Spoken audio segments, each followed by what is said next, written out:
All right. Nisam Bulavinaka, everyone.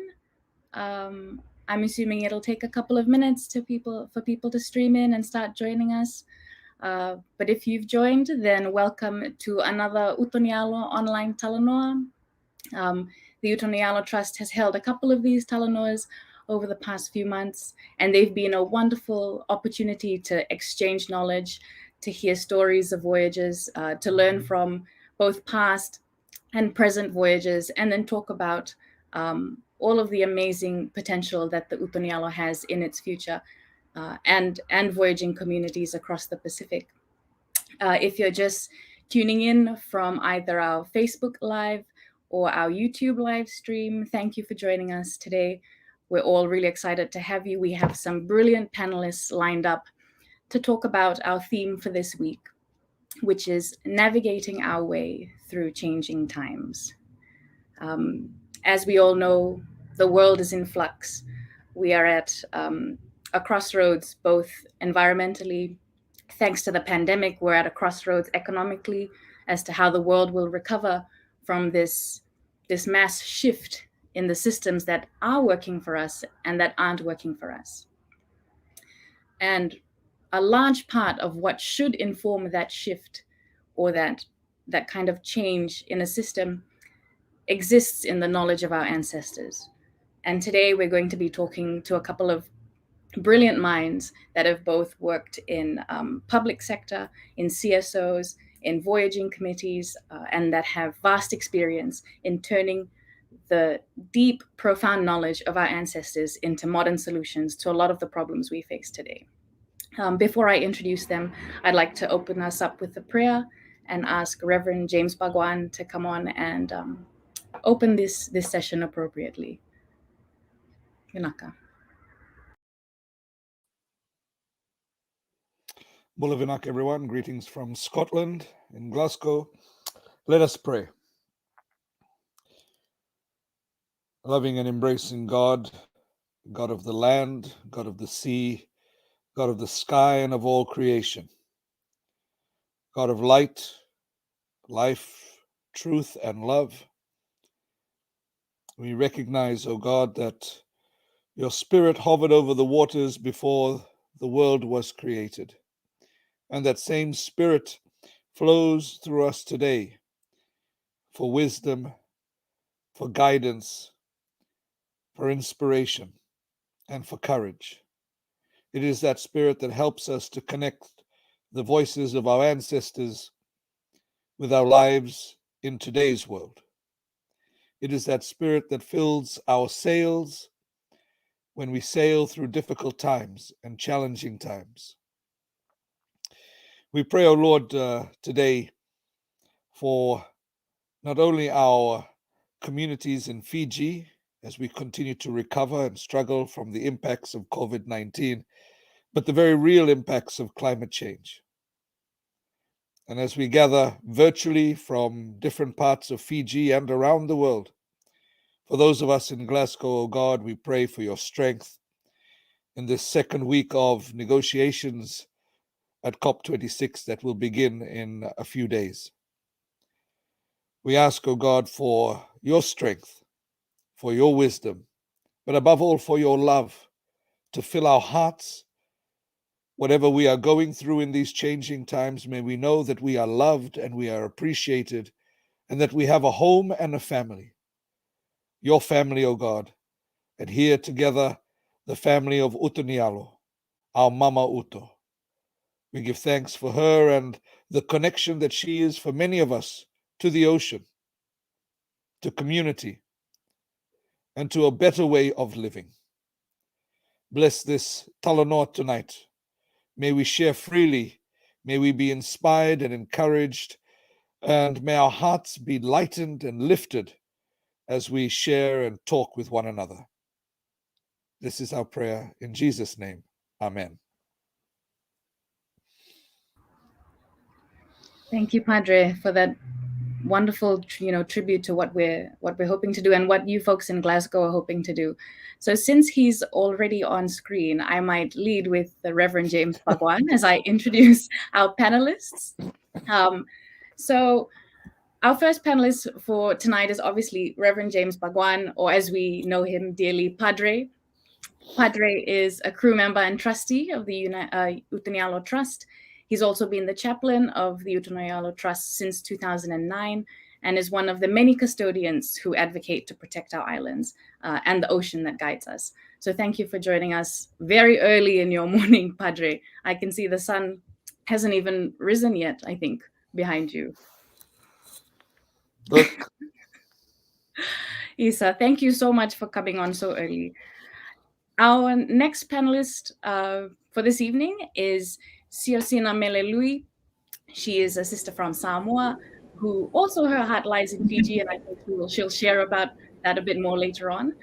Sina is the climate traditional knowledge expert at the Secretariat of the Pacific Regional Environment Program, or SPREP, and Sina has experience in both government agencies and CSOs in terms of utilizing traditional knowledge for modern solutions. So welcome, Sina, and thank you for joining us. Our next panelist is Penny Kunikoro.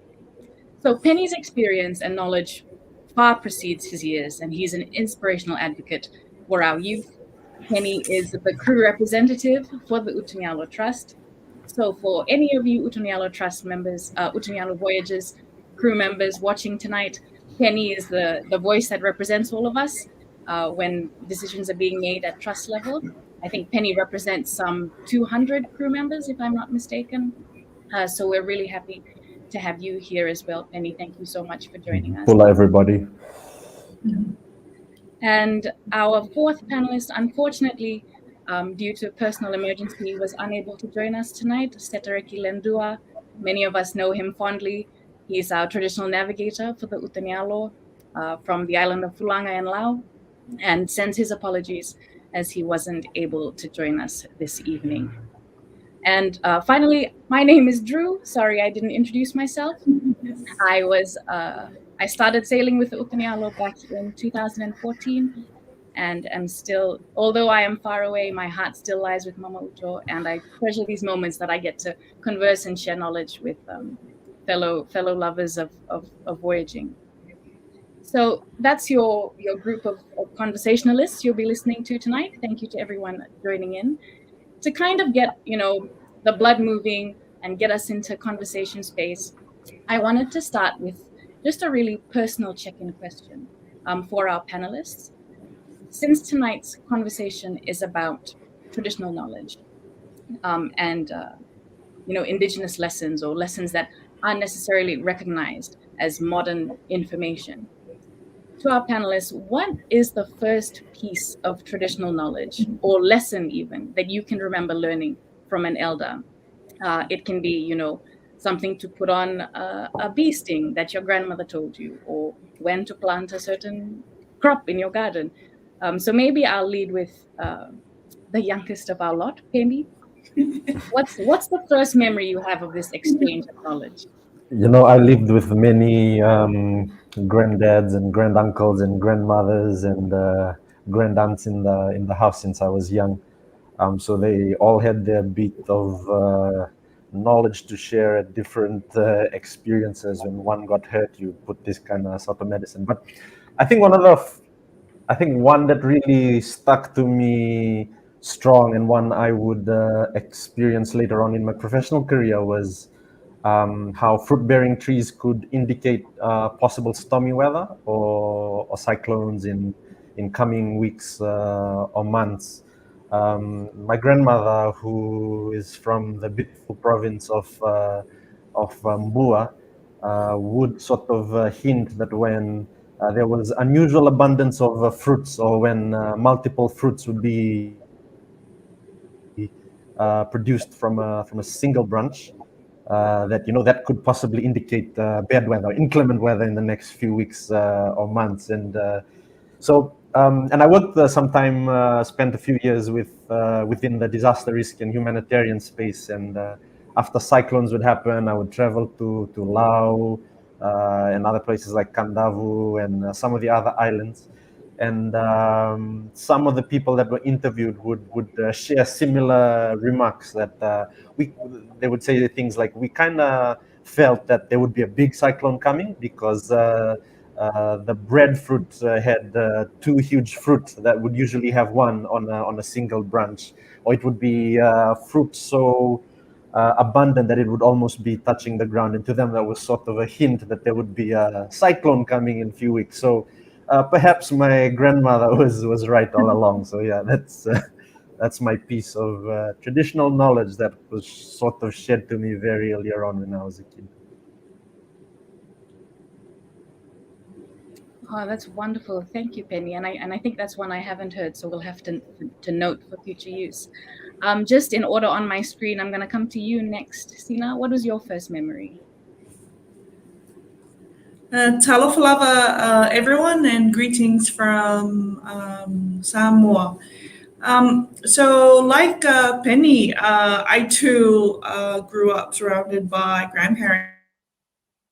In fact, my 93-year-old grandmother, who still tells me and shares a lot of her wisdom to this day.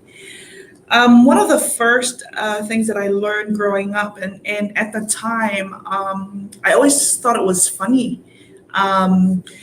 My grandmother would always tell us if we have a newborn, one of our siblings or nephews or cousins, they would always tell us to make sure that we bring the young ones inside the house, especially newborn babies, not even 3 months old, before the crickets start chirping. So we always thought it was just, old tales, it has nothing to it. And it wasn't until I started working in this space and really got involved with unpacking traditional knowledge around weather and climate that I started unpacking that story and started interviewing a lot of other elders. I think one of the things that I never got to ask is the follow-up question. And for us, imagine trying to ask your elders why bring in for us we just get told and that's it. We don't question, we don't ask why. But now that I'm a lot older, I think I can ask that question now. So when I through this space, I started asking why do we have to bring babies in before the crickets start chirping? And this is usually in the evenings. What I've been told is that newborn babies, they've yet to they've yet to acclimatize or change their body temperature, so they get sick easily. So it's best that we bring them in because crickets can actually determine the onset of or the changes to the temperature.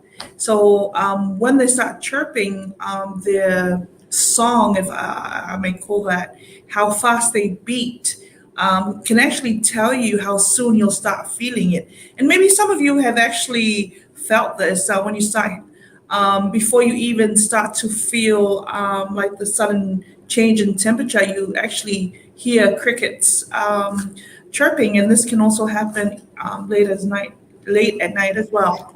So that's my story, and something that always stays with me from early childhood. Nakasina, and yeah, I can totally understand the hesitation to ask why when you are told to do something in our cultures and families. So I was actually mistaken. I'm going to now throw to the youngest on our panel. Padre, what is your first memory of this exchange of information? Well, I remember as a child when we were chasing the dinosaurs. No. Growing up in Lautoka, it was quite interesting because we used to have these vines on our fences, and I liked the way they looked, but I often wondered why we had them. And my father told me, well, these are probably one of the most important leaves you will find, because if you ever get cut, you just take these leaves and put them together and squeeze and rub it on the cut, and the blood will stop, the bleeding will stop. We call that in English mile a minute, because they grow so fast. But these are the most common things that grow around. And yet when we get a cut these days, everybody goes rushing around looking for a Band-Aid and the Dettol and everything else. And this is both an antiseptic, but also stops bleeding. I remember having a discussion and kind of an argument with a taxi driver once, because he was sure that the name was Just a Minute because it stopped the bleeding in just a minute. I said, no, it's about the speed in which it grows. So I mean, I think there is the indigenous knowledge that is the deeper indigenous knowledge that has to do with some of the seasons, with emergencies such as knowing when we're going to have cyclones. But then there's the very common basic stuff that we pick up as we go along, like Sina said, the chirping of the crickets because of the drop in the temperature and the increase in the chill factor, and how that is significant for an impact on everyone, but particularly on children. And we associate that with okay, that's the time we got to make sure we have our kids in.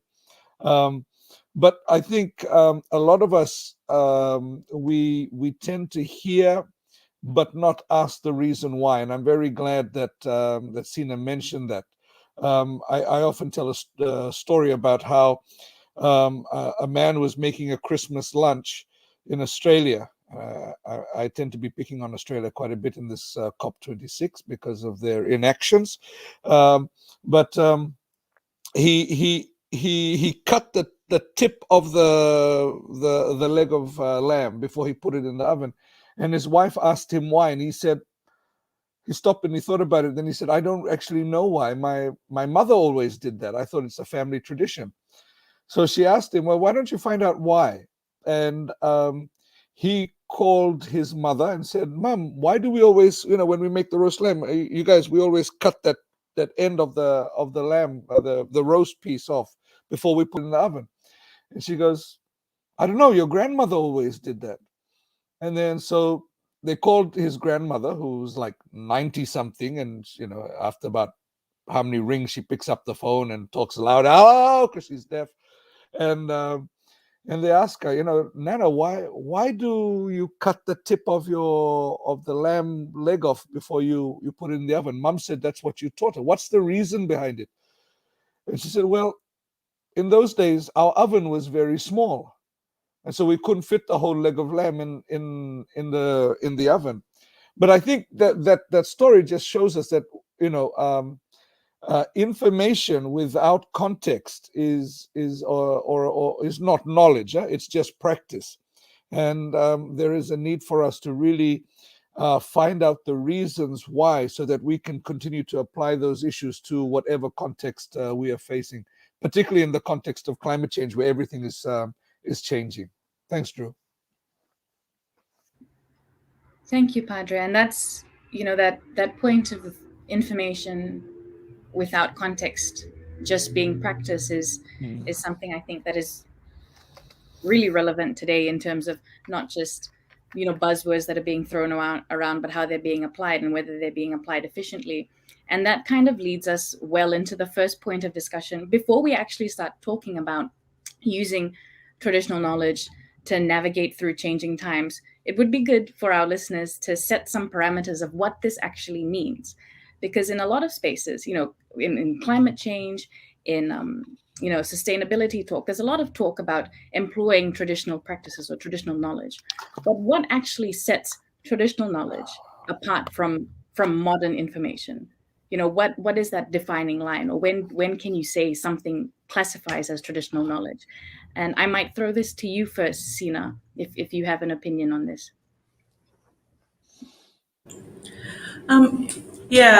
So there's quite a lot of definitions, I think, depending on the lens that you're looking at it.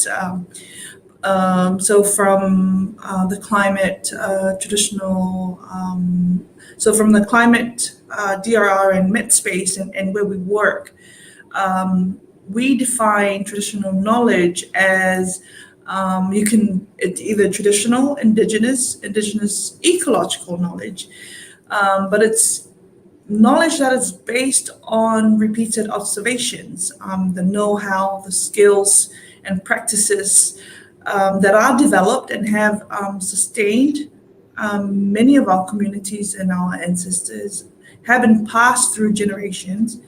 And the definition that we use covers both indigenous and non-indigenous people, also recognizing that knowledge evolves over time.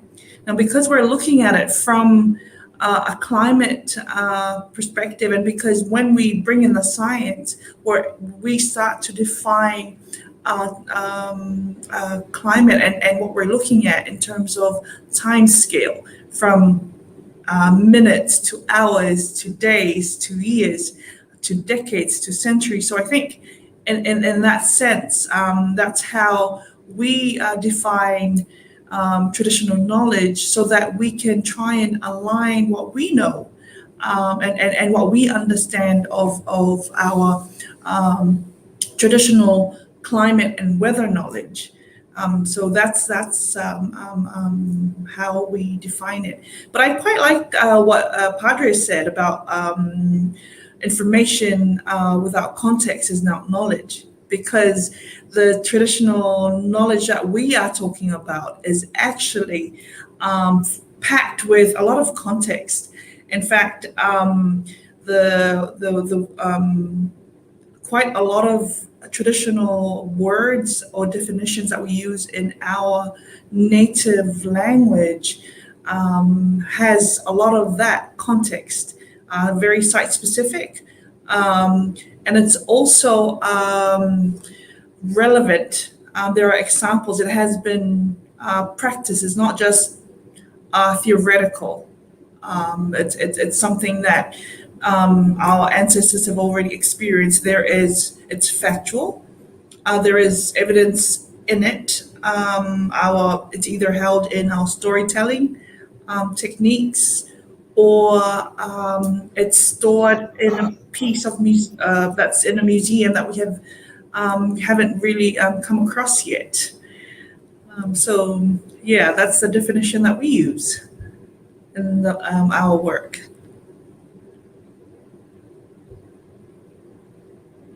Thank you, Sina. Yeah, I think, before we dive into things, it's always good to talk about how we see these terms that are being used and what they actually mean, and pointing to both, indigenous and non-indigenous traditional knowledge is important.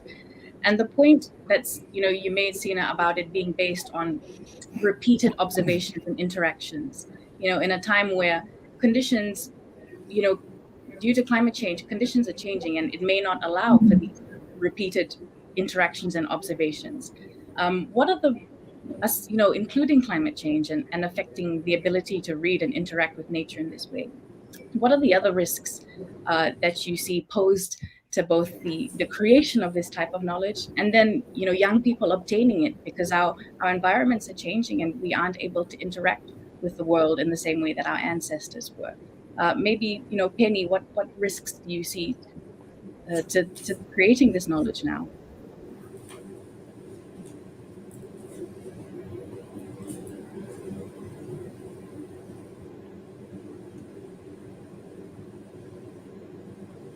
Oops, sorry, I've been on mute. If I can possibly just backtrack a little as well. I really like the point that was shared earlier, that it's knowledge that's shared and observed from generation to generation, and I may be going at the chariot may be ahead of the horse in this instance when I jump right into an example. I sail with the Utonialo Trust. It's a double-hulled vessel. It's in Drua. But the knowledge that I learned the limited knowledge, I stand on the shoulders of many giants who are in this space at the moment. Drew Padre, who probably knows so much more about sailing and navigation, and Seta was supposed to also have joined us, who I have massive and fond respect for. But all of the knowledge that I shared was not shared in a classroom. It was not shared over a textbook. It was shared mostly through experiential learning, through continuous practice sales and coming to knowledge sessions where I had to put my skills to use. And also, this knowledge was not documented in a sort of on a textbook, and it was passed down from generation to generation. It was in a written set of articles in an electronic database online.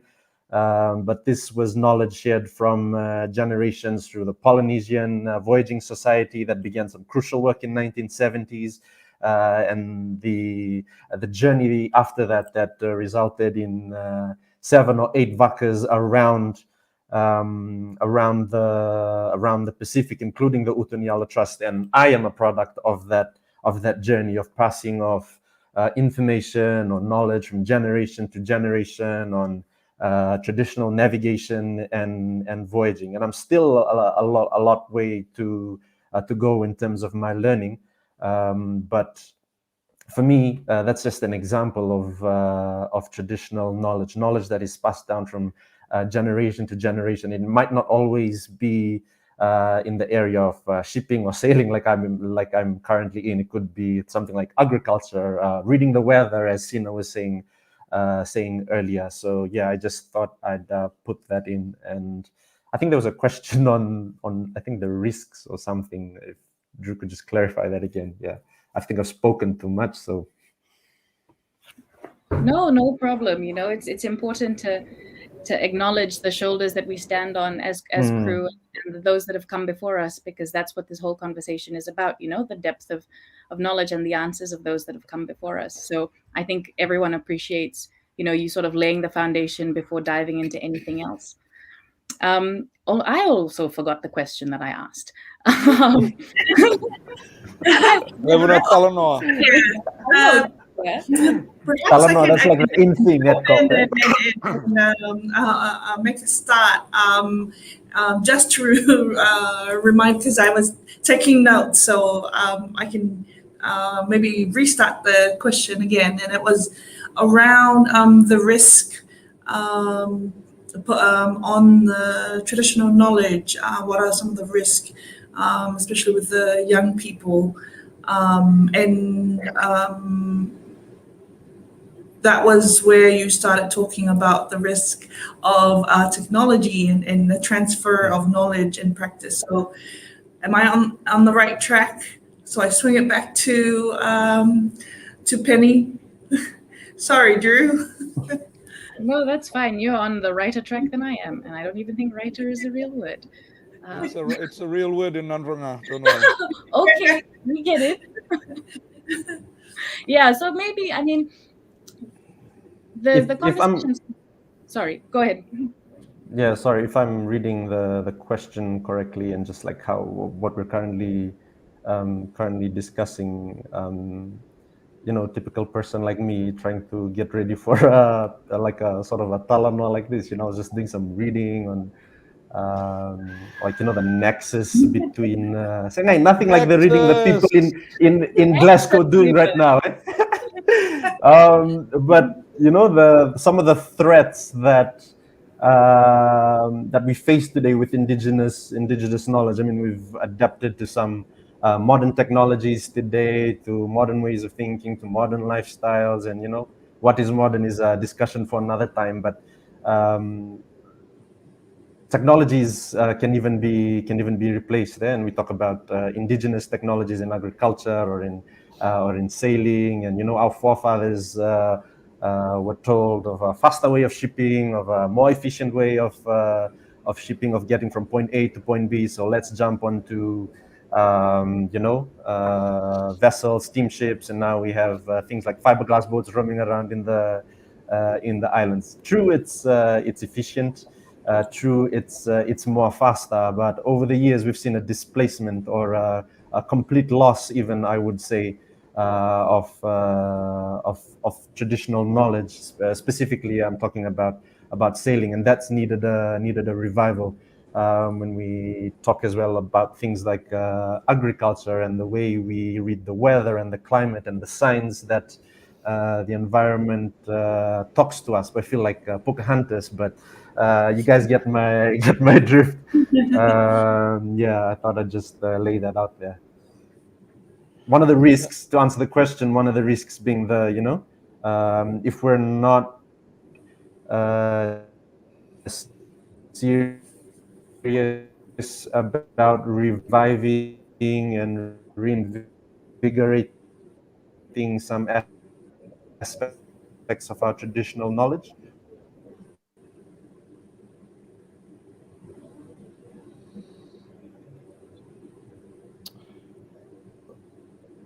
Yeah, can I just maybe quickly jump in here, Drew? It's interesting. I remember 2017. We just had the Climate Action Pacific Partnership meeting in Fiji, and I was feeling a little bit disconnected from everything after the Talanoa, after all the panels and everything, and the huge carbon footprint of a climate change meeting. And I had mentioned to Colin I need to just to reconnect, and so I took a couple of days off, and I hopped on a sail to Crew, a sail for the Rotary Water Foundation. We went up to Nairai. I think you were on that sail, Drew. I can't remember because we did a couple of sails together in 2017, and And it was we got to Nairai and we went to present our sevu sevu to traditionally approach and be allowed to spend a few days there and come on shore. When we went, the chief that we presented the sevu sevu to said, he was a child. So this guy is he would have been in his 60s, but he said that he was a child when he last saw the sails of a canoe like this, like the Utunialo, coming by. And I think one of the challenges is, as Penny has mentioned, because we've made this switch, the pressure on us from the global north, from the so-called developed nations, that development is something that includes, has to be connected to the Industrial Revolution, which means it's got to be based on the Western notion of development, and the Western narrative of development, which says this is the only way you can look at development. It's progress in this way. There's been a big gap, and I think that's why at the University of the South Pacific and other places, you've seen this lament of and rightly so, this anger that we all have against colonization, whether it's the colonization politically, whether it's economic colonization, but also particularly in terms of colonization of knowledge. And I acknowledge here that the missionaries had a lot of problems, had a lot to do to contribute, as they became more and more colonizing in their views from wherever they were coming from. But things like the Utunialo standing as a form of revival and a form of resistance against this kind of continuing colonization of mindset and of tradition, allows us to reconnect and relearn. And it's interesting. I learned just as much from Colin Philp when he's the sailmaster on one of our voyages, as I do from Seta when he's sharing information, or even from Tukana when we're on the same watch together, because that's my my watch buddy. Yeah? We are the two that end up on the uli most of the time when everybody's seasick or wanting to sleep. And just the sharing of knowledge, again with context, is very, very important. I just want to tie this again to the issue of climate change, and it's good that Sina's here because she can maybe pick up on this. If we don't have, and this goes back to what I said about knowledge is, information with context, traditional information. And we call it traditional information because it's been displaced by this whole thing of the project of modernity. But remembering that the ancestors of the Pacific, the ancestors of today's Pacific Islanders, were navigating on huge ships. I mean, we call them canoes, but they are ships, in the Western sense. These huge ships that were sailing the vast ocean in the most, and still the design today is seen as the most technologically advanced design of vessel, ocean-going vessel. The catamarans, the trimarans that they use for racing and things like that today are still based on our Pacific concept of sea vessels, the canoes, the druas particularly. And they were doing this. They were using celestial navigation 3,000 years ago, right? This is, and I always tell all the big church people that I engage with that was 2,000 years before Jesus was born. Our Pacific people were doing all this kind of thing. And that was 3,000 years before they discovered latitude and longitude with the sextant and the watch and all that kind of stuff.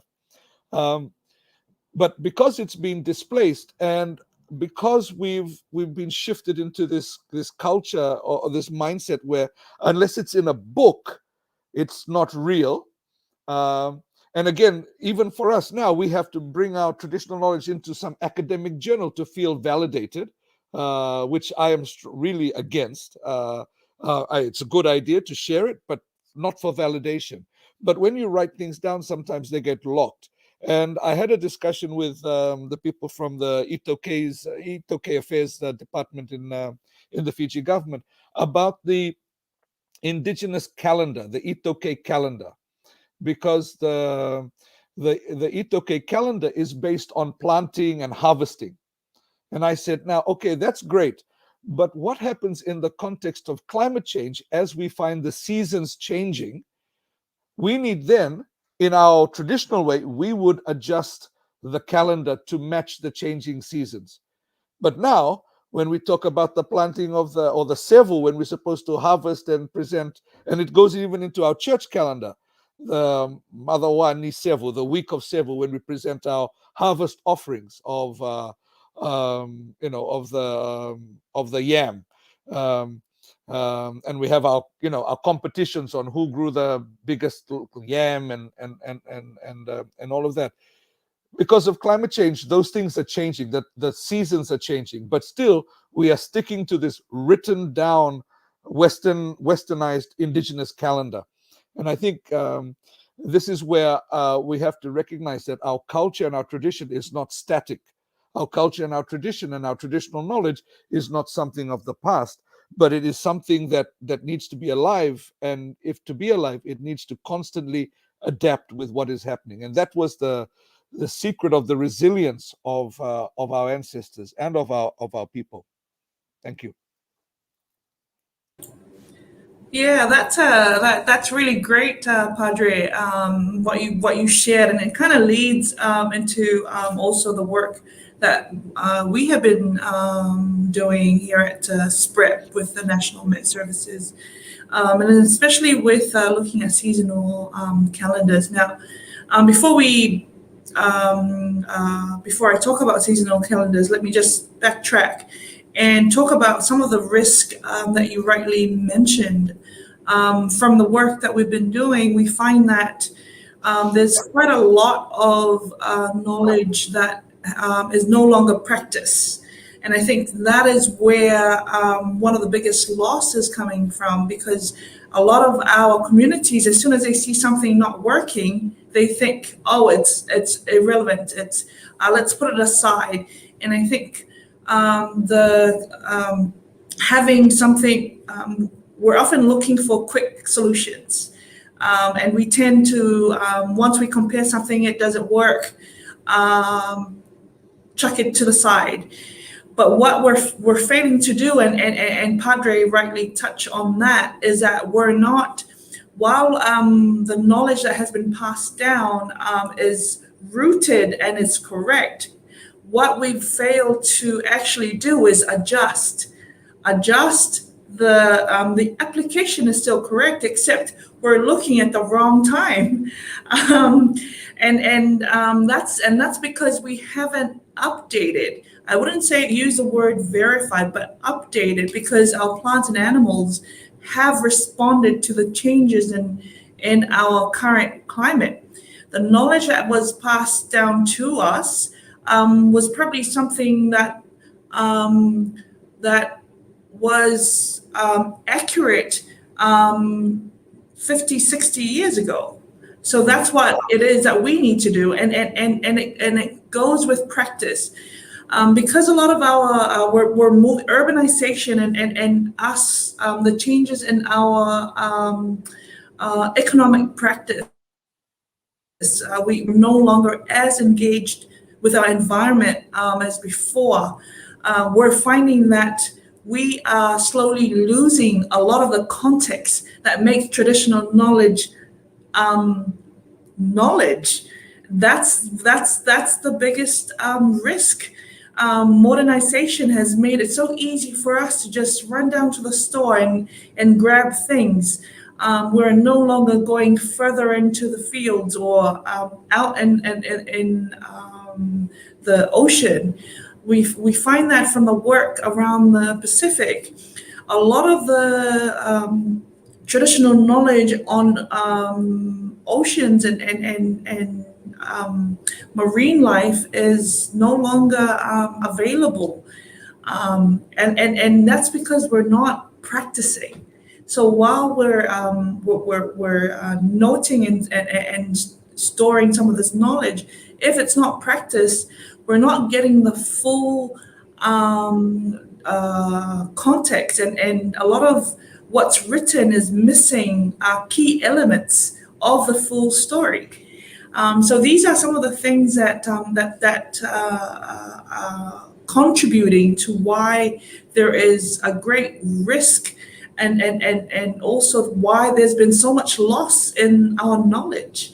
And that's across everything, from our agriculture to our medicines to from the land to the ocean to the stars, how we navigate. And I'm not a sailor, but often I would, with all the work and knowledge that I have from the universities, there is this hunger, because I know that there's so much more in our traditional knowledge and in our traditional navigation systems that I don't even know. So while I understand the potential, I also am in great fear of how much we've already lost. And if we don't start realizing and doing something about it, we're going to continue to lose even more at a faster rate. How many elders do we have left in our communities? And I find that our elders are actually our living libraries.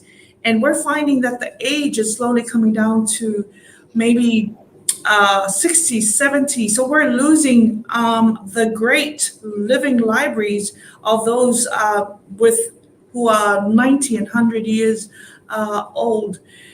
So while it's great that our generation are slowly becoming aware, I think the message and the urgency to do a little bit more, and for all of us to do our bit to make sure that we continue to practice and share our experiences and lessons learned through these Talanoa sessions. And yeah. So I'll keep it short from there. I'm getting pumped up just from No, this. I love it. I love it. That's exactly what we want. And both what Padre and Sina have said, really resonates with that little bit of a block we're having in implementing traditional knowledge, because it's not only about decolonizing our knowledge, it's decolonizing the way we document it and the way we relay it.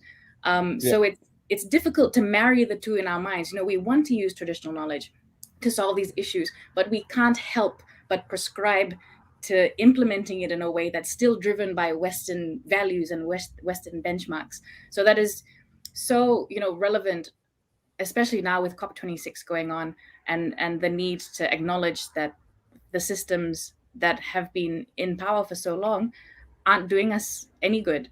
And I think that beautiful gem of knowledge is a great way to end our first half of this Talanoa, and kind of marinate with this information for a while as we listen to some beautiful music from a dear friend and wonderful artist, Mia Kami. So I'll give our panelists a bit of a break and treat all of you tuning in to some wonderful music. Naka. My name is Miyakami, and the song I'll be singing is called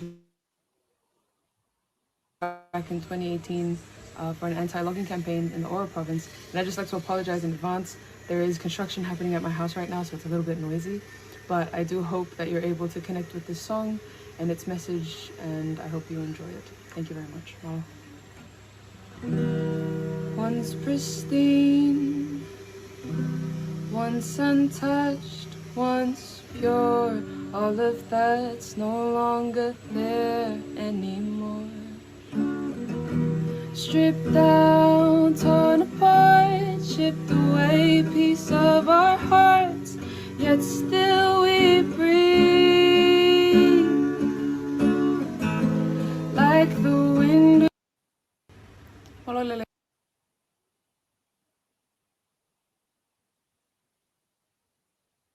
Hey everyone,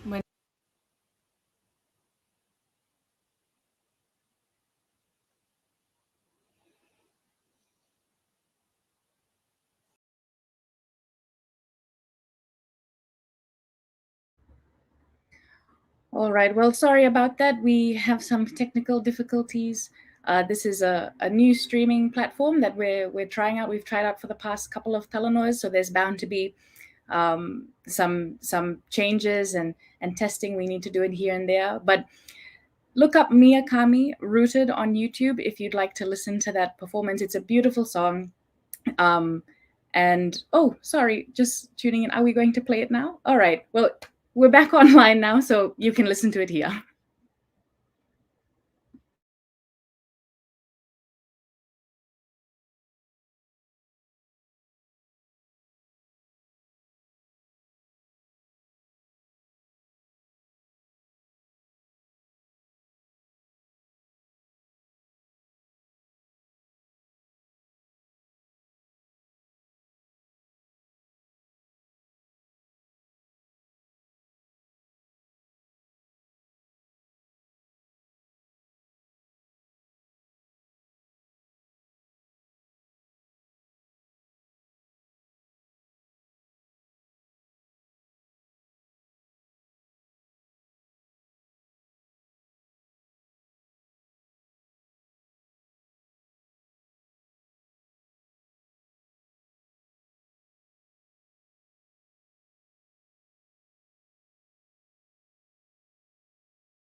So our technical crew behind the scenes are going to get a hiding after this for making me lie to you guys. Sorry, you're going to have to look up Mia Kami on YouTube and listen to that song.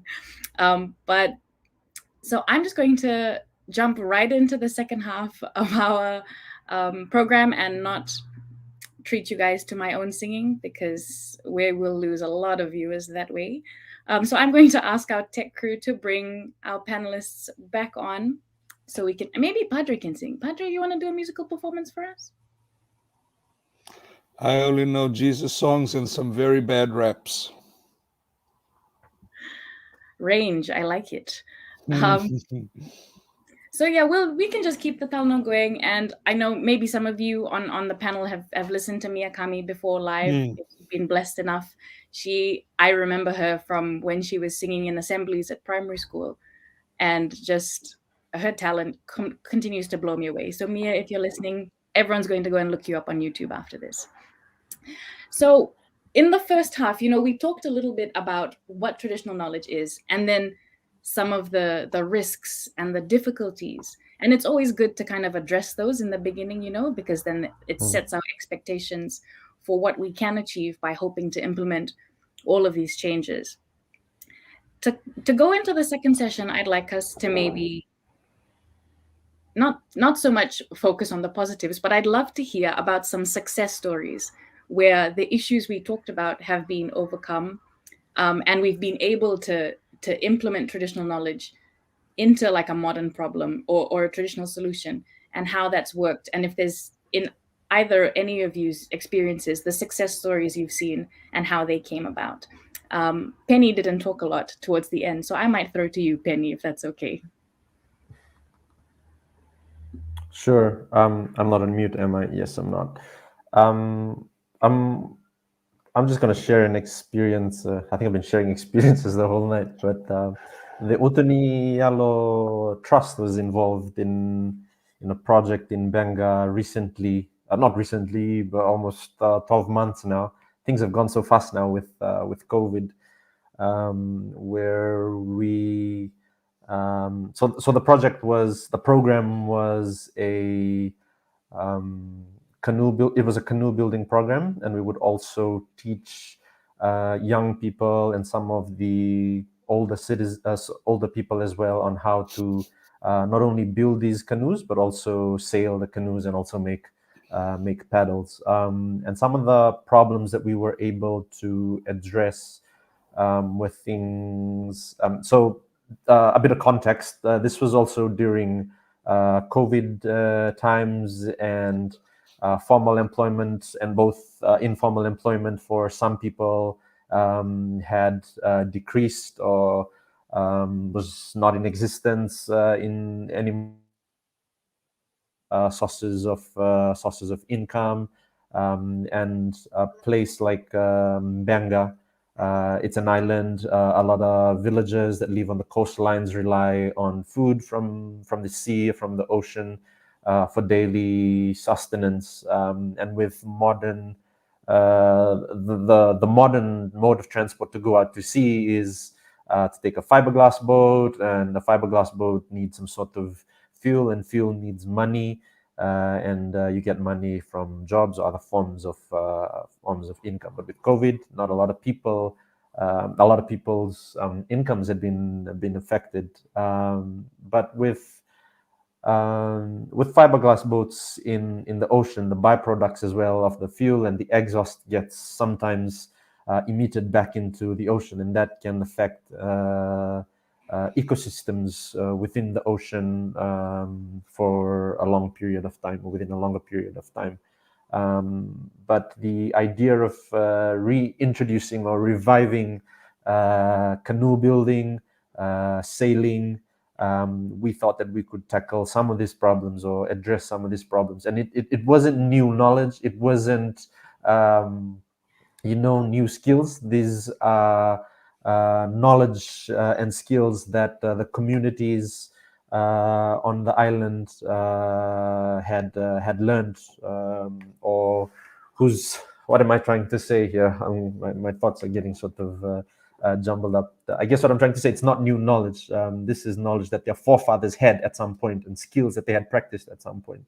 And we were just drawing back from that bank of knowledge and skills to show them that, yes, we don't necessarily need money for fuel. We don't need a fiberglass boat to go out to get food. We can build canoes, we can sail canoes, and we can navigate these reefs with these canoes. So I guess I share that as an example of how we merged traditional knowledge, traditional skill, with sort of modern sailing practices to tackle modern problems.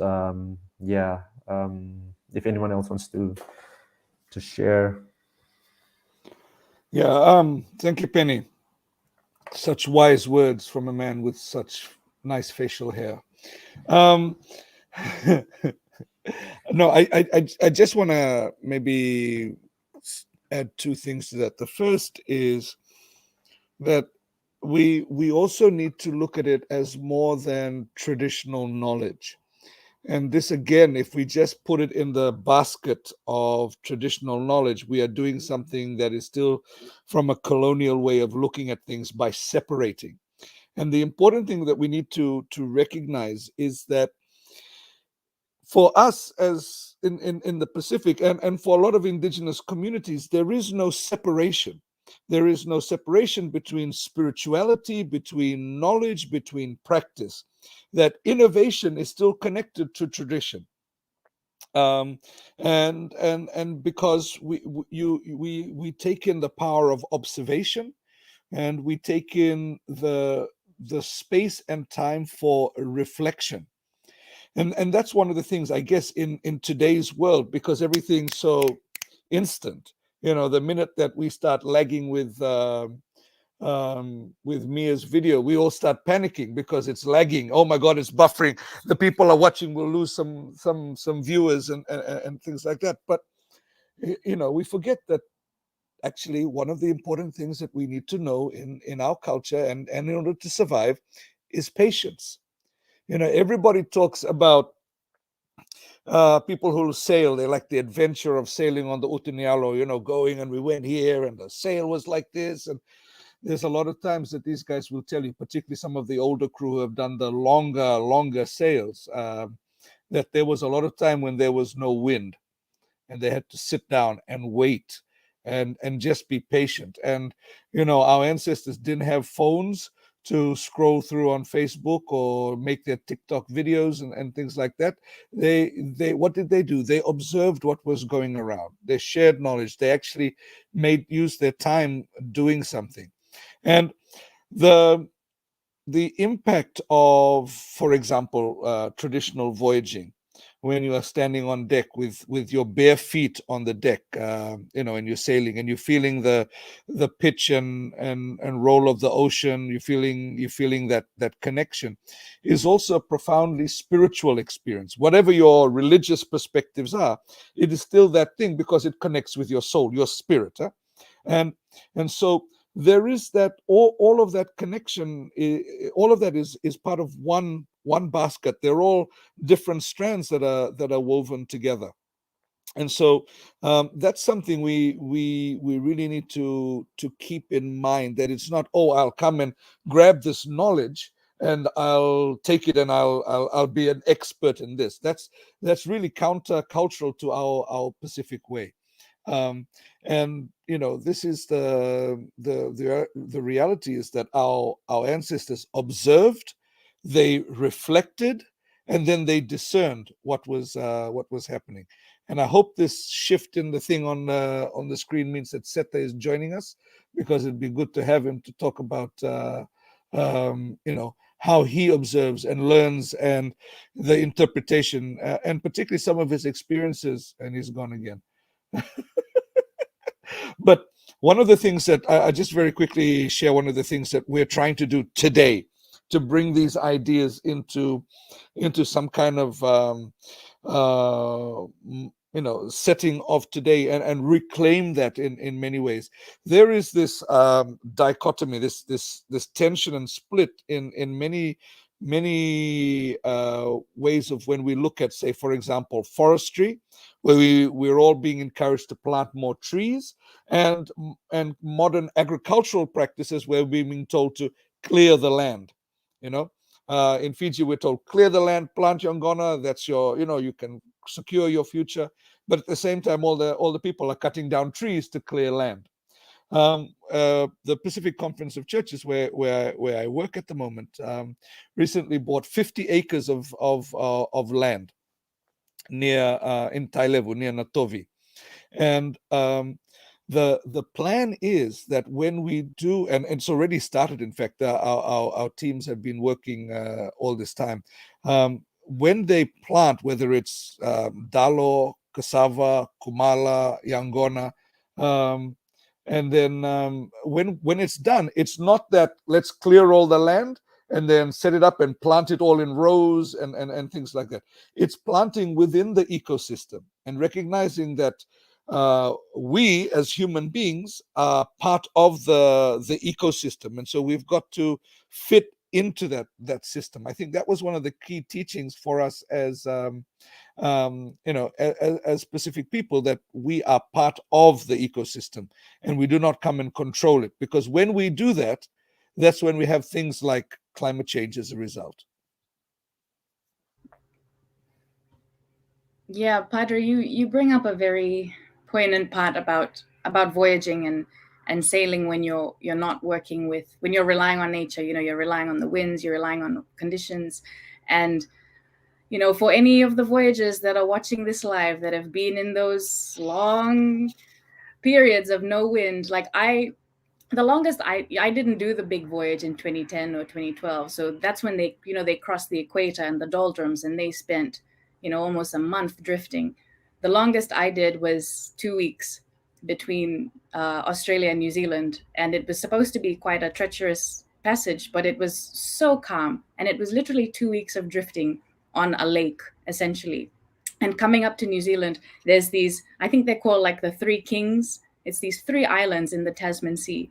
And I got so sick of looking at those 3 kings. Like every day we'd wake up and I'd come out and it'd be like, you can still see those islands, and in my mind, as like a young adult, you're kind of at the height of your energy levels. You're always wanting to go, but you're also quite self-centered, I wanted to come on. I wanted to learn all of this knowledge. I wanted to, be this cool new voyager.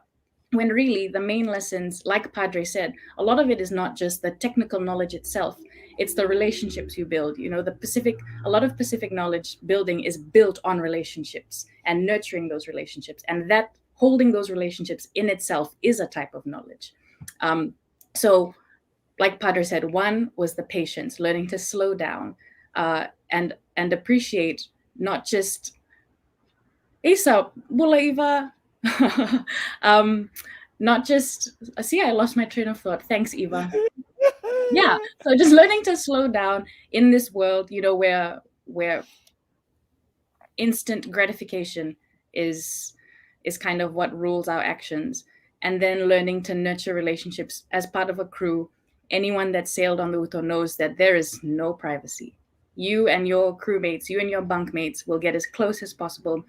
I don't know if my bunkmate Loma is watching, but unfortunately, we have remained so very close since then. We know because of those 3 months together as bunkmates, we cannot get rid of each other because you know absolutely everything there is to know about a person. And those kind of bonds are what I think made those long, treacherous voyages that our ancestors took. That's what made those bearable, because you were a community, you were essentially a village in a very, very small area. And I've gone off on a tangent because I like to reminisce about the days when I used to sail, because I no longer sail and it makes me sad. But I actually want to hear also from Sina, you know, who doesn't come from a voyaging background, but comes from a really interesting, like, traditional ecological knowledge, you know, where in your experiences as traditional climate expert, where have you seen these two marry really well, or like a success story that you can share with us?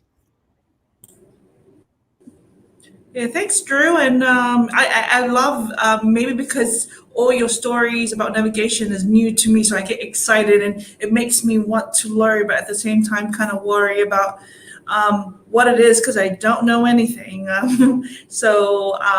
Yeah, keep talking about and reminiscing about your times on the when you were sailing, and then going back to what you mentioned on how we've been using traditional knowledge. And it's exciting. So I get all excited because this is my job. I still think I have the coolest job because I get to do traditional knowledge and science at the same time. The work that I do with National Met Services. Now, you all know that as soon as someone says they work for the National Met Services, probably a lot of eye rolls. It's like, here we go again. They're going to talk very technical, very sciencey. Nobody understands. But surprisingly, there's a lot of the push and recognition for traditional knowledge has actually come through from the National Met Services. We know that for all the disasters, and maybe Benny can relate to this, technology will fail us. Getting the information out on time, you cannot always rely on that. Our communities have always had ways of telling, how severe, or they recognize the science. And there's so many forecasting knowledge in our communities that they can use this or fall back to this knowledge when modern technology fails. There's so many examples from the Solomon Islands, even in our own communities. And just last year, I saw photos that were coming through on Facebook of communities going back to caves that probably weren't even used in the last 20 to 30 years. And probably not many of our younger generation realize that those caves were there and are actually part of our response techniques. It's also, we're now starting to see how traditional knowledge is being used in community-based early warning systems. Now, these are some of the work that SPREP, along with our partners and our National Met Services, are actually implementing in Palau, Niue, Samoa, where we're now asking communities. We've always had this top-down approach, but not even recognizing that our communities already have a way of understanding, and also sometimes the information coming through from the National Met Services is still at a not at a scale that can be used by the community. Often the information does not take into consideration the mountain ranges or some of how the winds will how it changes, or the currents can be deflected, or how the shape of the island can have a different impact from what's being forecasted. So these are some of the things that cannot be included in the warnings that are or information that's disseminated. So we have there's been a lot of work in the translation of using traditional knowledge, using traditional terminology, and also examples, practical examples that allows the information to be downscaled, using practical examples. And we have this in 2011 when we were hit by Cyclone Evan. One of the common things that we often heard was these were afterwards when we started going out to communities, they were often talking about us using very difficult terminologies. When we talk about wind speed, we use nautical miles or how strong, but most of our communities cannot relate. So that's where we've used examples that are relatable, use terminology that has context. And that's where traditional knowledge has really come into the climate and disaster resilience space. So that's the work that we're doing in hoping to expand so that we can cover all the islands.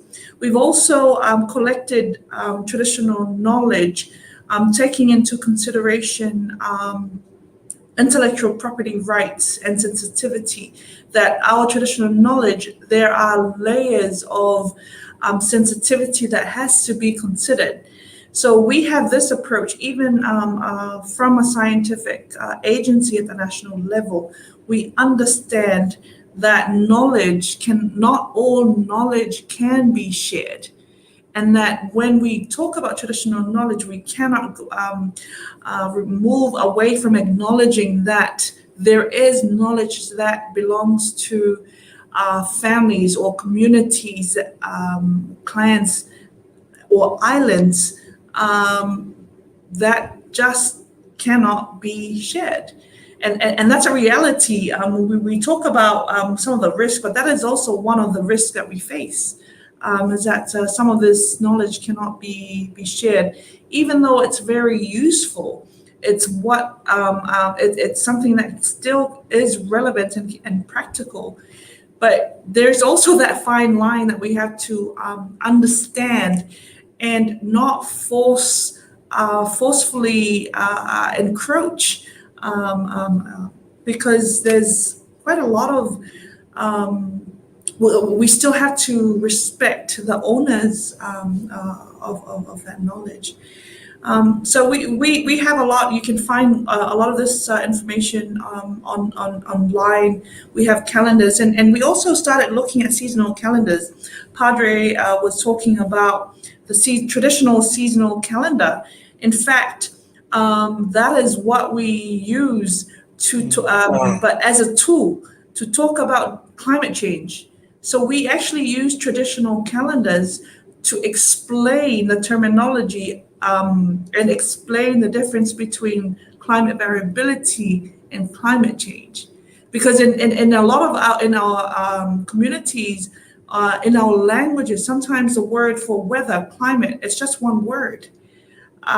So it doesn't, using a seasonal calendar, traditional seasonal calendar, and when you start showing the shifts, the changes in harvesting and planting, and how it's not in sync, that's when you start, by using traditional, how our communities understand, using traditional examples and traditional context, we can now speak the same language and using science. So that's what we do.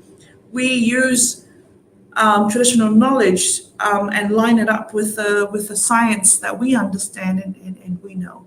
So this is still very much early work, but from what we've been looking at in the last 6 years, it's going well with the communities that we've been implementing a lot of these community-based early warning systems, but it's still not enough. I think the more we talk about it, the more we relay and share what didn't work.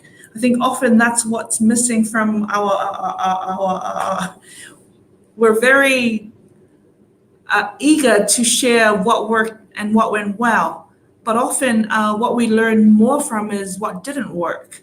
And that's something that we also,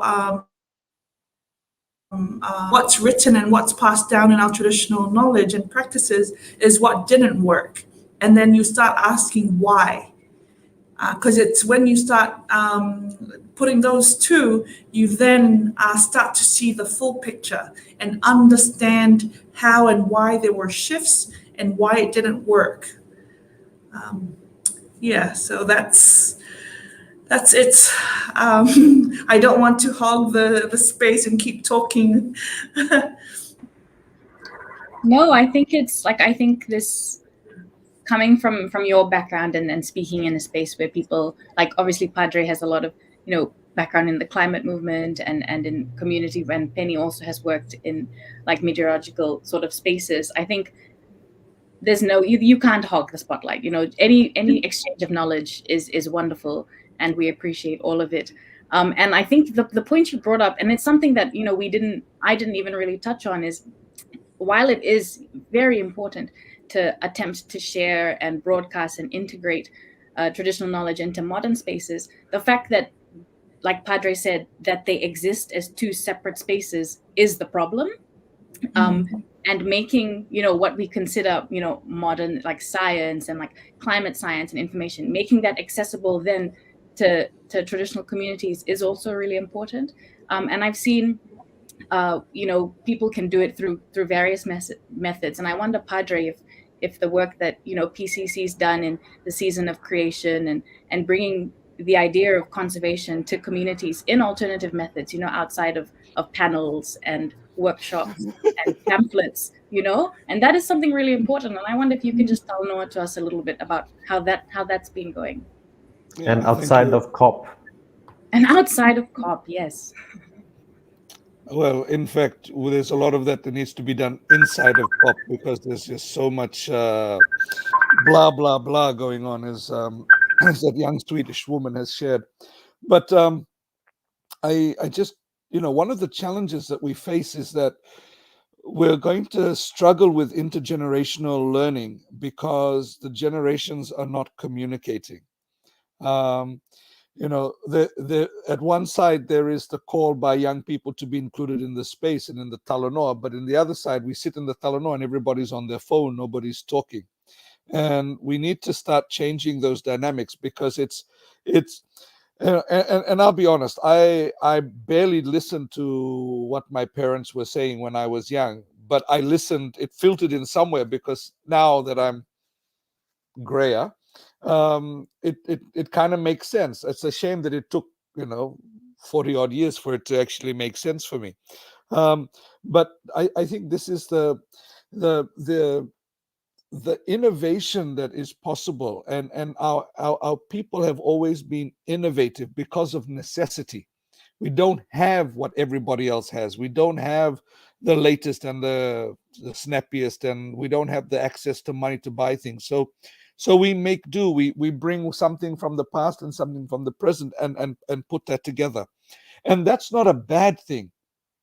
We've been taught to look down on that, and that unless it's on the website, unless it's on the app, then it's not true. And we need to balance what we see on the weather. Every morning before I go paddling, we wake up at 4 o'clock. We look at windy and check what the wind's going to be like before I go stand up paddling. But I also try and actually go and physically look out at the sea and see what the conditions are before I make any decisions. How many of us know that, okay, before the cyclone hits, it gets very, very still. And that's when you know it's about to hit. When we go through the eye of the cyclone, a lot of times we follow things so technically that we forget to apply the traditional knowledge, or we think we're so great with our traditional knowledge we don't let that be informed by technology. We have inherited through colonialism a sense that we are the owners of the environment. We are the masters of the environment, and that was something that was brought in the 18th and 19th century, that we can control everything, or we seek to control everything. But really, at the end of the day, the challenge is that we do not control everything. And it's not about manipulating and control. It's about being in harmony. And we've spent within a lot of the churches, we've spent about 30 years, maybe 40, 50 years now, trying to get out of that mindset. And we call it in the churches space, we call it contextual theology. But now we're trying to bring that to the people. And that's not easy, because people are saying, okay, but God will sort everything out, or God gave us this land, and we are the owners of the land. And I say to people, actually, no, we are people of the land. We are part of the land, and that's because really we're part of creation. So the season of creation and the spiritual aspects that we bring through our faith communities is to recognize that we are not separate from the environment. It goes back to what I said earlier. We're not outside of the ecosystem. We are part of the ecosystem. And I think now we're starting to see a major shift. When you look at groups like, for example, in Fiji, you have the Duavata Initiative, which are the local-based tourism industries that make sure that when they set up a resort, when they do a tour activity, whether it's Talanoa Treks or Lelovia, all these kind of resorts, that they recognize that they are part of the ecosystem, that what they do doesn't just have a footprint, it actually affects a very fragile ecosystem. We talk a lot now from a Western concept of doing environment impact assessments. What is our harmful thing that we're going to do on the environment? And that begins with the wrong thinking, the fact that whatever we do will cause harm to the environment, instead of saying, how do we begin by ensuring that what we do is actually in harmony with the environment? Of course, that will be less profit, but our Pacific people never cared about profit in the past. It was about living in harmony with the environment and with our community, and having just enough. When we used to catch fish, we bring it, we share. We say, okay, we need 2 fish, we give the rest away. Now, because of COVID, when I see people going fishing, they're catching everything they can, because, well, tomorrow somebody might have come and taken all the fish, and we won't have any for ourselves. We're bringing that wrong way of thinking. And so we've really, in terms of this, and the theme of our Talanoa today of navigating through changing times, is recognizing that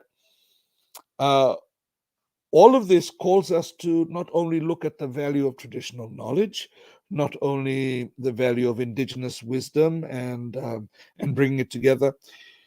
It's also requiring us to look at ourselves. All of this stuff that's happening here in Glasgow, COP26, the commitments that are being made by countries, whether they're concrete commitments or just rhetoric about climate financing, about net zero, and all those things, they are meaningless unless the world, each person, is willing to make a shift and a change in the way that we live.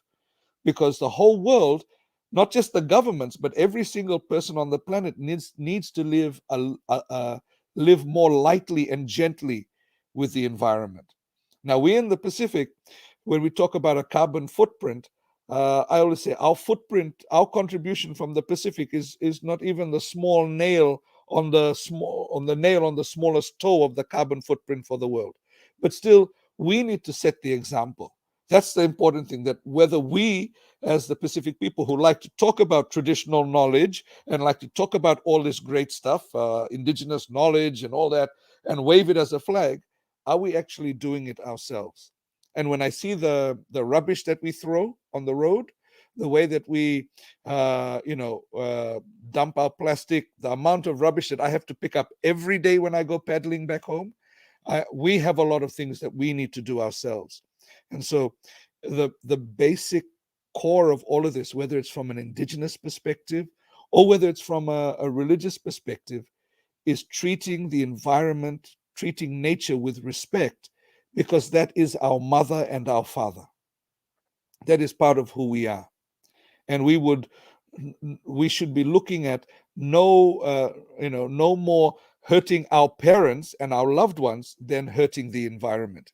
And until we get to that point, we still have a lot of work to do in our own communities. Forget the rest of the world. Sorry, I'm preaching.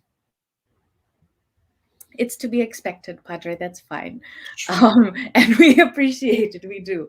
But yeah, I mean, you raised a lot of valid points, especially at least from from someone that is like a millennial, and seeing that disconnect, the intergenerational divide, that can cause friction, but a lot of that friction is needed, and before I go to the next question, I just want to thank everyone that's joined us. I think a comment popped up from Lemba.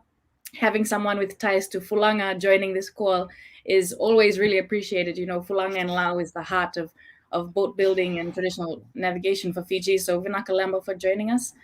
And going back to that intergenerational divide, there is so much work to be done, like Padre said. Before we can even think of it on a global scale, we have to enact and implement it regionally and locally.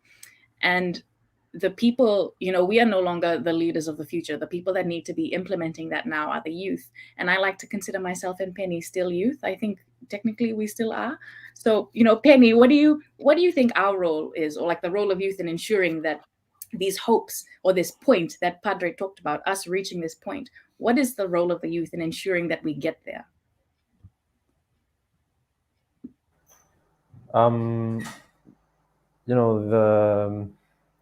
There's this proverb: zeal without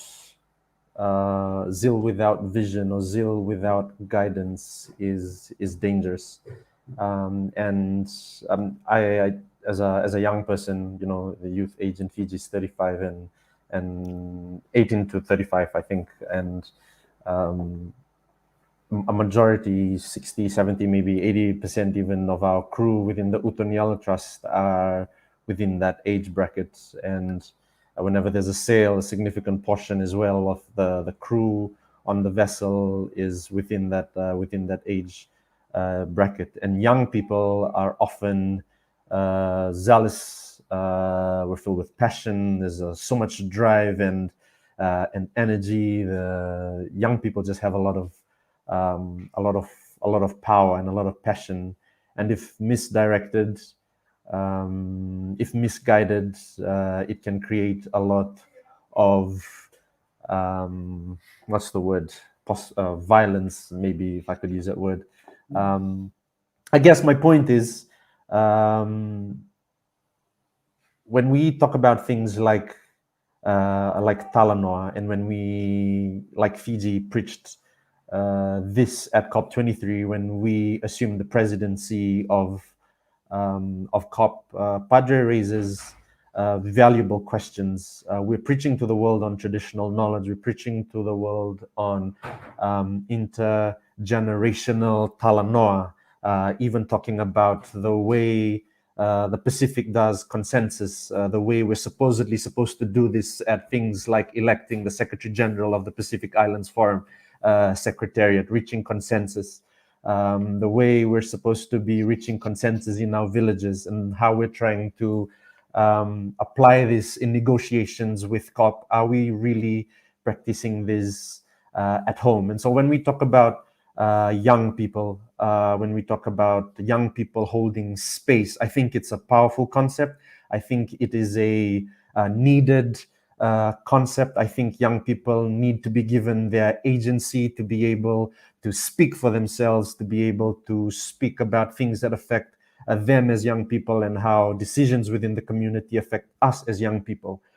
But I think we also need to that the wisdom of the gray hair is crucial in guiding us to where we all want to be. When we talk about things like Talanoa, we're supposed to reach consensus for the wider good of the community, not the good of a specific age group, not the good of a specific gender or a specific geographic location. It's always about the good of the wider community. So when I say, about blending this intergenerational divide, yes, there's a need for young people to take space. There's a need for the old generation as well to create space. But as young people, I feel that we also have a responsibility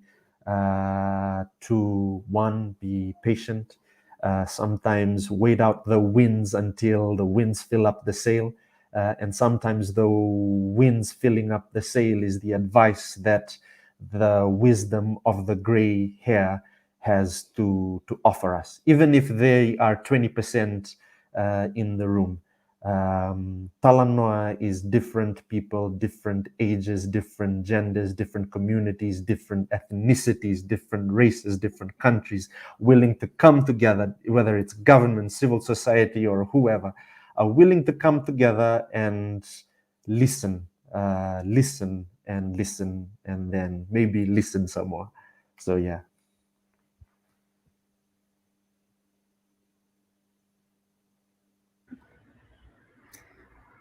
Wow. Can I just say, while you're reflecting on that, it's not just the gray hair, there's some no hair people as well. And I want to acknowledge our Utunialo president, Teddy, and others who are there, all who were young people once before, back there. But thank you, Penny. I think you've said something very important. And we see the young people, marching outside, and we see the young people in Fiji calling for inclusion into the space. I'm only going to say one thing to that: just come into the space. It's your space. And that's one thing we have to remember, that many of us who now have gray hair, when we had blonde hair, just walked into the space. And our Pacific way is that actually we make space for everybody. And if we're not making space for everybody, whoever we are, whatever way we are, then it's not the Pacific way. It's a colonialized version of the Pacific way, and we have to break that. Sorry, can I just add a point? And sometimes us young people can be territorial and to a certain extent even jealous of other young people holding space. When I first joined the Utunialo, I think the first knowledge session was conducted by Seta, who was supposed to be one of the other panelists, boy, and I was like taken away. So I was like, "What? This guy's my age. He knows all this stuff about traditional navigation. He can go the stars and the moon and the currents and the winds." And I was really, really inspired and encouraged by Seta, and still to this day, I hold massive respect for him because he's not only good at what he does, but he's like my age, and yeah, I was really blown away.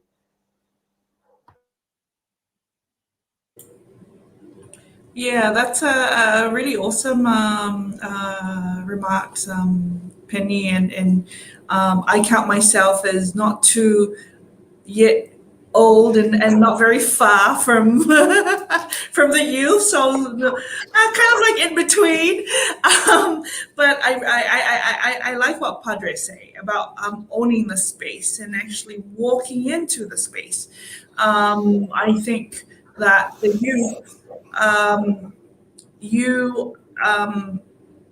you connect the dots. It's also our role to make sure for us who in between, and also the elders to provide the platform. We have, like you said, there is that connection, and sometimes the color of your hair does not specify or determine how the knowledge that you hold, because you can be young and be full of wisdom and carry a lot of knowledge, and I think for us, we need to stop differentiating between youth and wisdom and knowledge when passed on, regardless of age. You are a bearer and holder of that knowledge. Youth, you connect the dots. You bridge the gap. While our elders are the glue, you are the connecting point, and you hold our house strongly. So that's where I see the role of the youth.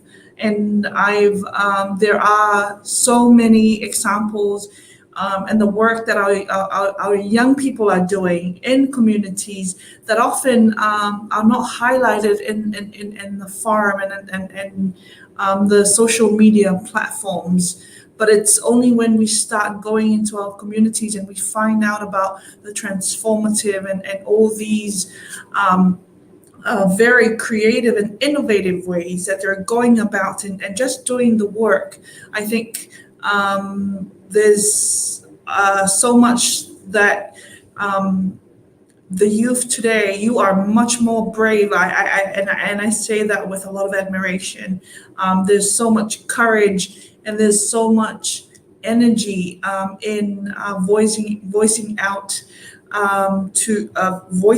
your concerns, and that's something that we also need to make sure that we provide support, that we are not the gatekeepers. We don't block or be the barrier to our youth making that connection. Yeah, I feel young again just by saying that. Yeah, me too. Just by hearing you say that, I feel almost 30 again. No, but you know, see, this thing about gatekeeping is very important, because in the past, our ancestors, the traditional holders of knowledge, kept the knowledge to protect it from exploitation by the colonials. Right? That was, you protect it because you need to protect it for the community. Now that we see the need for this as the way forward, not just for our countries or our region, but for the world. And this is for us at the PCC, the reweaving the ecological map, the bringing back of this traditional knowledge and spirituality into anything that has to do with development. We're a bigger community now that we actually need to share these things. And you know, that's why the Utunyalo is not, okay, only if you're from Fulanga and Kambara, if you only the people from Laos can sail, or only people who are indigenous Fijians can sail, or only men can sail. Now we have women captains, we have our young people of diversity, all taking part, because this is the only way that we recreate the culture of living in harmony with the ocean and living in harmony with creation that is so important.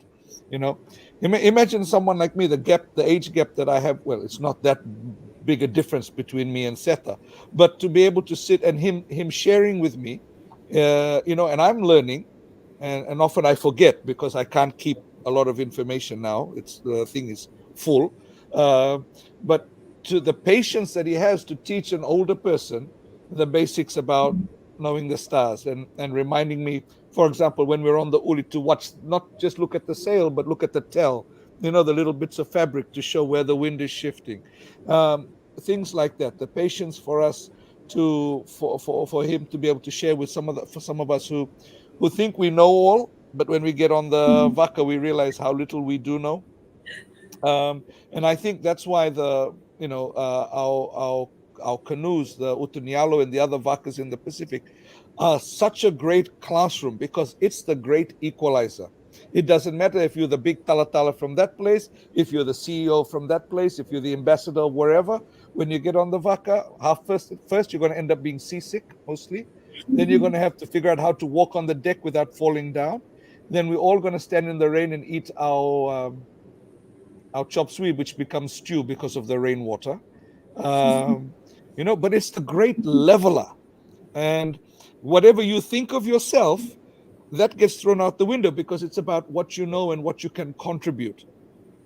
Whether you are big or small, we all have to pull a rope at a certain time, and we have to do it in harmony with everybody else. And so, for me, that's the beauty of the metaphor of what traditional voyaging means, particularly at a time where those in power have to relearn what it means to share and what it means to learn and give space to those who, at the moment, do not have that power. Amen. That's my third sermon for the day. Yeah, I mean, Penny, I really think you set off a valuable chain of conversation in just your willingness to step back and acknowledge, again, those that came before you, and not only the role that the youth play, but the responsibility we hold in carrying this forward and carrying it forward in a responsible manner. Because, the work of our ancestors on getting us here, getting us to where we are, my only hope is that all of us as young people and people of various points in our life carry ourselves and carry this knowledge in a way that makes us worthy of that term ancestor one day. I want to be a worthy ancestor of my descendants. I want them to look back and know that the way I respect my ancestors, the way they carried this with such care and such a priority of community, the respect I hold for them, I want my descendants to one day hold that for me. And that means, like Penny said, I need to listen and then listen and then listen, because that's the only way I can be worthy of that term one day. And the idea of like Padre brought up, the idea of needing space, of asking people to give us space, of young people taking the agency to walk into the space. And if that doesn't work, to create our own damn space, I mean, I often worry that the knowledge that a lot of the voyagers hold is so deep and so profound, and not a lot of people hear it. And people like, like our brother Seta, people like Fanny in Samoa, people like, Rai in Aotearoa, if you're listening, if you're in like Eva and Tux. This is why we're having these talanoas, because there is currently no space for us to share this knowledge. And if we're sharing it, we're asked to share it in a tokenistic manner. They'll have one Indigenous person on board to tick the diversity box, but it's not an authentic space where we have the agency to create our own solutions. And I think I, for one, am very grateful for the Utunialo Trust setting up these online talanoas and having people like Sina and Padre and Penny on board, because we are creating our own space to share this knowledge and in turn becoming ancestors. One day, this is how knowledge is recorded now. One day, maybe 500 years from now, someone's going to watch a dingy old file of this talanoa, and it'll be traditional knowledge, who knows? But I think that is a wonderful note of hope and the weight of responsibility we carry. It's a wonderful way to wrap up this talanoa. We've gone a little bit over time, and I apologize to the panelists for keeping you a little longer. But I think it's a wonderful note to end on, because I've seen a comment dropped in of, it's easy to get wrapped up in cynicism right now, and to hear stories of hope coming from both our elders and our youth is a great way to create drive and momentum to navigate our way through these changing times. So thank you very much, Vinaka Wakalevu, to Sina and Padre and Penny for joining us on this panel. The comments are rolling in. Everyone appreciates your knowledge and experiences you've shared. Before we sign off, I'd like to ask Penny to wrap us up in a closing prayer, and then we can say our goodbyes to everyone. Naka Penny. Let us pray. Dear Lord God, we thank you for this space. We thank you for this opportunity to listen to each other, to hear from each other, and to learn from each other. Dear Lord, we thank you that you have entrusted the environment, that you have entrusted knowledge, that you have entrusted skills into our hands, into our minds, into our spirits as stewards of these resources. And we pray that you will continuously give us the wisdom to be worthy stewards, and to one day also be worthy ancestors of our descendants. We thank you for the different panel members that are currently here and for giving their time. We thank you for all the plans that we have for the Utonyala Trust, for the Ndrua experience, for PCC, for SPREP, and all the work that we're currently engaged in. And we just invite your wisdom and your spirit once more into all of this. We thank you for this time. We pray and ask all these things. In Jesus' name we pray. Amen. Nakapeni. Well, that wraps up the formal Talanoa and slightly informal. Padre, what are you going to go and do after this? We're going to march. We're going to march. Nice. I'm marching with Pacific Climate Warriors today. So I'm coming out of the church group and moving into the Pacific Warrior group to support your climate warriors, Drew. Lovely. Well, we appreciate it. And again, thank you so much, all three of you, for joining and taking the time. I think it's in the evening in Fiji and quite early in Glasgow. So Vinakavakalebu, thank you to the viewers for joining us. You guys can all come off mute now and say goodbye to everyone. Thank you, everyone, for tuning in. Can I just say one last note? I think I saw some comments. I saw some comments on people like wanting to a certain. I'm not sure if there were others, but I saw one comment on someone wanting to know how to sail or something. Drop a comment. There's the Utonyala Trust. There's also the Ndrua experience that's based out of Vunda, but I think it's currently in Suva at the moment. And the Utonyala Trust, which is based out of Suva, but is currently on land in Vunda. So yeah, just drop us a message, and we'll be happy to hook you guys up with something. Thank you for tuning in, Naka. Yeah. Aloha, so fast for everyone.